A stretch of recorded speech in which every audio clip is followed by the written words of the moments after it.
Hi, I am going to be answering some frequently asked questions today. I get asked a lot of the same questions because a lot of my clients are not necessarily from this area. Even if they visited, vacationed here, what have you, they're not necessarily familiar with the home buying process here at the beach in North Carolina.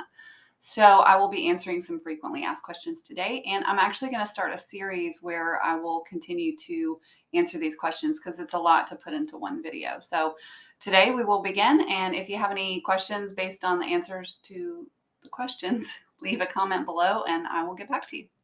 One question you're probably used to seeing a lot of and may have even wondered yourself is, what are the best beach towns in North Carolina to consider? That's a tough one because it's not like a one size fits all kind of thing. There are lots of different towns that offer different vibes and feels and, different amenities. You may be looking for something with great nightlife, lots of activities, or you may be looking for something that's a little bit more remote, relaxed, pristine views, wildlife, that sort of thing. Or, you may just be simply looking for the best ROI. You just want to get a beach home and, just get that great rental income. Those are all different needs that may be serviced by different towns. So once we get a chance to chat about what you're looking for, what your needs are, then we can start to narrow down the best beach towns for you. How much does a beach home in North Carolina cost? Well, that depends. That's my favorite answer. It depends on whether or not you're looking for an affordable condo. Don't forget about those condo fees, though.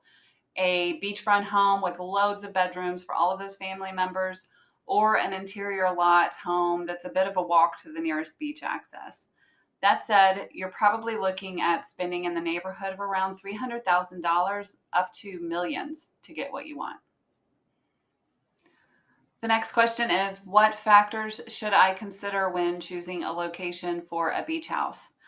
Similar to my answer to the which beach towns are best question, this is going to be the kind of thing where you're going to need to figure out if this is a home that you are going to strictly use for yourself and your family, or if you're just going to use it for investment purposes, or maybe a little bit of both. Once you know the answer to that question, you and your realtor can start to narrow down which island, which part of the island, and even which part of that town may be best for your needs.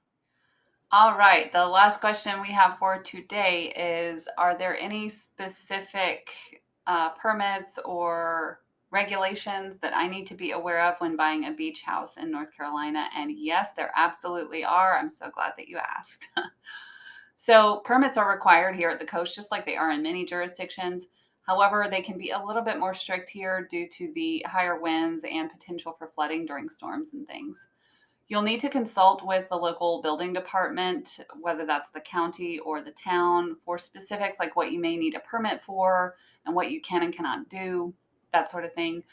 Also, the Division of Coastal Management is in charge of administering the CAMA program. That stands for Coastal Area Management Act, a law enacted in 1974 that provides the framework for managing and protecting North Carolina's coastal resources. So in other words, you can't, purchase a property on the sound side of an island and just mow down and get rid of all of the greenery between you and the water in the name of a better view.